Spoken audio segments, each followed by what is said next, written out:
42 ডেসিমি। বুঝা যাচ্ছে? গম্বুজটি উপরিতলে রং করতে প্রতি বর্গমিটারে 35 টাকা হিসাবে কত টাকা খরচ পড়বে হিসাব করে লিখি। তাহলে প্রথমেই আমরা যাবো কোথায়? পিকচারে, মানে ছবিতে। ঠিক আছে, ছবিতে যাবো। আর গম্বুজ দেখবা, হিন্দু ধর্মের হোক মুসলিম ধর্মের হোক সব ধর্মে দেখবে গম্বুজ থাকে উপরে, চূড়ার মতো থাকে না? ঠিক এরকম একটা কি থাকে? গম্বুজ থাকে। বুঝা গেল? কি থাকে এরকম একটা গম্বুজ থাকে, তাই কি না? ঠিক এরকম একটা গম্বুজ। গম্বুজ মানে কি? অর্ধবৃত্ত হয়ে গেল। গম্বুজ মানে কি? অর্ধবৃত্ত হয়ে গেল। এই গম্বুজটার কোথায় রং করে? এই নিচেতে রং করে?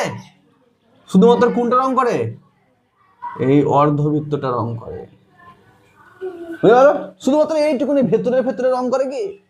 ভেতরে তো ঢুকা যাওয়ার কোনো প্রয়োজনই নাই, ভেতরে রং করে কেউ পারে না। তাহলে এই ওপরটা শুধুমাত্র কি করে? রং করে, মানে কি এর ক্ষেত্রটা রং করে। এইখানে বুঝবে যে কি করতে হবে, ক্ষেত্রে প্রতি বর্গমিটারে 35 টাকা। তাহলে বর্গ দেওয়া আছে মানে কি? এখানে কি বার করতে হবে? ক্ষেত্রফল। বর্গ আছে মানে কি? ক্ষেত্রফল। মনে পড়ছে? দেখো তাহলে এইটা কত বলেছে? 42 ডেসিমি। ভালো করে বুঝবে কিন্তু অঙ্কটা। এইখান থেকে এর গোটাটা কত বলেছে? 42 ডেসিমি। কিন্তু গোটাটা তো আমি তো নেবো না, আমার হাফ দরকার। তাহলে হাফটা কত হবে নিশ্চয়ই বোঝা যাচ্ছে? 21 ডেসিমি। কত হবে? এইখানে অঙ্কটা আবার মিস্ত্রিটা বলছে ডেসিমি থাক আর যাই থাক, আমি টাকা কিন্তু প্রতি বর্গ মিটারে নেবো। কত নেবে? তাহলে কি নেবে? 35 টাকা নেবে। কত টাকা? কত? প্রতি বর্গ মিটারে। আমি যদি অঙ্কটা এটা ধরে করি তাহলে কিন্তু আমার বর্গ ডেসিমিতে উত্তর আসবে, কিন্তু মিস্ত্রি বর্গ ডেসিমি নেবে না, ও বর্গ বলে দিচ্ছে। সবাই ভুল করে অঙ্কটা এখানে একদম। দেখো ওর ইউনিট আলাদা, এর ইউনিট আলাদা। তাহলে অঙ্কটা একটা প্রথমেই ডেসিমিটাকে মিটার করা যেতে পারে, বুঝে গেল? আর দ্বিতীয় নম্বর ক্ষেত্রফল বার করে মিটার করা যেতে পারে। অনেক মাস্টার দুরকম ভাবেই করতে পারে। প্রথমেই যদি করতে পারে একদম প্রথমেই ঝামেলা মিটে যাবে, বুঝে গেল? তাহলে আমি প্রথমে কি লিখবো?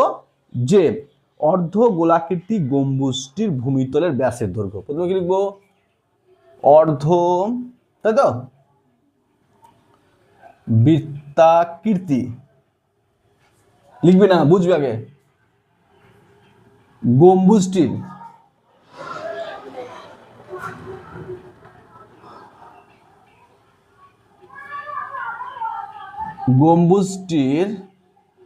অর্ধবৃত্তাকৃত গম্বুজটির কি লিখবো?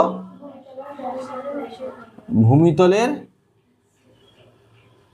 ব্যাসের দৈর্ঘ্য কত? 42 ডেসিমি। হয়েছে? কত? 42 ডেসিমি। তাহলে আবার লিখবো অর্ধবৃত্তাকৃত গম্বুজটির ভূমিতলের ব্যাসার্ধের দৈর্ঘ্য। এই বুঝবি আগে কিন্তু অঙ্ক। ব্যাসার্ধের দৈর্ঘ্য সমান কত? 42/2 সমান কি হলো? 21 ডেসিমি। তাহলে 21 ডেসিমিকে আমি কি বললাম? মিটারে নিয়ে যাবো। তোমরা কি জানো এইগুলা? আগেকার দিনে অঙ্কগুলো এভাবে করেছো? তোমরা শিখেছো কোনোদিন? Kilo hecto deca metre deci centi milli, তাই না? Kilo hecto deca metre deci centi milli. কি বলছে অঙ্কটা আমাকে? ডেসি আছে, তাই না? Kilo hecto deca metre deci আছে। এক ঘর কোথায় যাবে? আগে আসবে। ওই দিক থেকে এই দিলে কি যাবে? ভাগ হয়ে যায়। কি হয়ে যায়? দিকে দিকে ভাগ হয়ে যায়। কত দিয়ে ভাগ হবে? এখানে একটা ঘর, এখানে কটা ঘর আছে? যদি আরো বাড়তো, শূন্য বাড়তে হইতে যেত। বুঝা গেল রিয়েলিটিটা কি? তার মানে কি হবে? আমাকে ভাগ করতে হবে কত? 21কে 10 দিয়ে। তো 21কে যদি 10 দিয়ে ভাগ করি কি হবে? 2.1। বুঝা গেল বিষয়টা? কারণ একটা দশমিকের পরে এক ঘর শূন্য হয়ে যায়, তাই না? তাহলে কি লিখবো এখানে আমি? 2.1 কি হয়ে গেল এটা? এটা কিন্তু আর ডেসিমি, তাহলে এটা কি হয়ে গেল, এটা মিটার হয়ে গেল। তাহলে ইউনিটটা আমার এক জায়গায় চলে আসছিল, তাই না? ইউনিট ঠিক হয়ে গেল, ইউনিট ঠিক। এর পরবর্তী স্টেপটা আমরা কি করব দেখো। তাহলে এটা হয়ে গেল, আমার পেয়ে গেলাম। তাহলে এইবার আমি কি অর্ধবৃত্তাকার গম্বুজটির ক্ষেত্রফল বার করব। কি লিখবো? অর্ধবৃত্তাকৃত গম্বুজটির কি লিখবো? শুধুমাত্র ক্ষেত্রফল। কেন তাই হবে? অর্ধবৃত্তাকার গম্বুজটির ক্ষেত্রফল 4 পাই, এটা পুরা বৃত্তের তো 3 পাই আর স্কয়ার হবে। কিন্তু আমি তো এটা বাদ যাচ্ছে, আমি বলেছি কিনা তোমাদের যে 2 পাই আর স্কয়ার শুধুমাত্র এই বাটিটার ক্ষেত্রফল। আমি 3টি ছবি এঁকে বুঝিয়েছিলাম, মনে পড়ছে তোমাদের?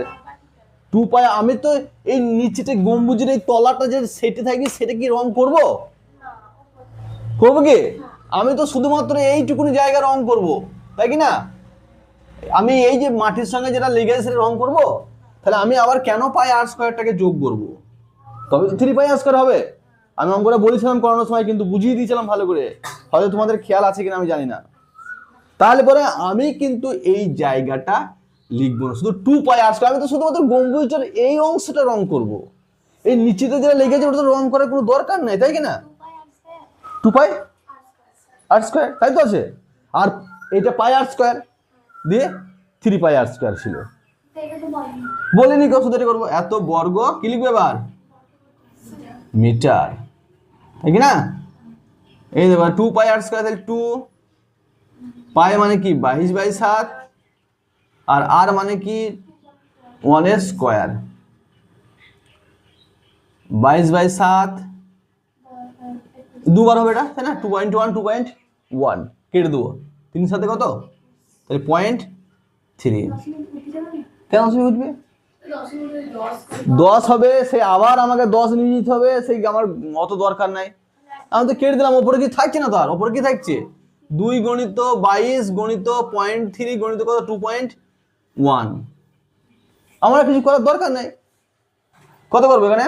22 দুগুণে কত? 44। 3 21, 3 1 3, 3 দুগুণে 6 63, তাই না? দশমিক আমি এখন দেবো না, দশমিকটা পরে বসাবো, ঠিক আছে? সহজভাবে বসাবো। গুণ করো এখানে, 3 4 কত? 12। গুণ জানো তো?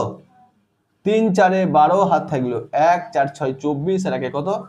25। গুণ করবো 3 4 12, 4 6 24, আর একে 25। গুণ করে দেবো 2 7 7 2। ক খবর দশমিক আছে? এক ঘর, এই এক ঘর। কত ঘর হলো? 2 ঘর। এর এক ঘর, এর এক ঘর, 2 ঘর তো হচ্ছে। তাহলে আমার এটা কি হলো? কত বর্গ হয়েছে? 27.72 বর্গ মিটার। তাহলে আমার টোটাল এই জায়গাটা কত হলো? 27.72 বর্গ মিটার হয়ে গেল। এবার অঙ্কটায় কি বলেছে মিস্ত্রিটা? প্রতি বর্গ মিটার, তাই কি না? তাহলে কি বলছে? 1 বর্গ মিটার রং করতে, 1 বর্গ মিটার রং করতে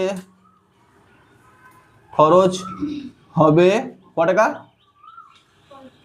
আছে কিনা? 35 টাকা। তাহলে আমার কত বর্গ মিটার হয়েছে? 27.72 বর্গ মিটার রং করতে খরচ হবে 35 গণিত 27.72 বর্গ মিটার টাকাটা। গুণ করে দেবো কত দিয়ে? 35 দিয়ে গুণ করবো, ঠিক হলো? 5 দুগুণে কত? 10, 5 7 35, একে 36, 5 7 35 38। বলেছে? ঠিক হচ্ছে। 5 দুগুণে 10 13, 3 দুগুণে 6, 3 7 21, 21 23, 3 দুগুণে 6 হলো। 6 2 8, 0 6 6 12, 8 আর একে 9, 9 আর একে 10, 6 আর একে 7, 8 আর একে 9। কত ঘর হয়ে গেছে? এক ঘর, 2 ঘর, এক ঘর, 2 ঘর। উত্তর কত হবে? 970.20 টাকা, বা 970 টাকা 20 পয়সা। উত্তর আছে এটা? ঠিক ঝটপুরি করে নাও। কি কঠিন অঙ্কটা? কি সহজ হলো তো? বুঝতে না পারলে আমাকে বলো, ঝটপুরি করে নাও।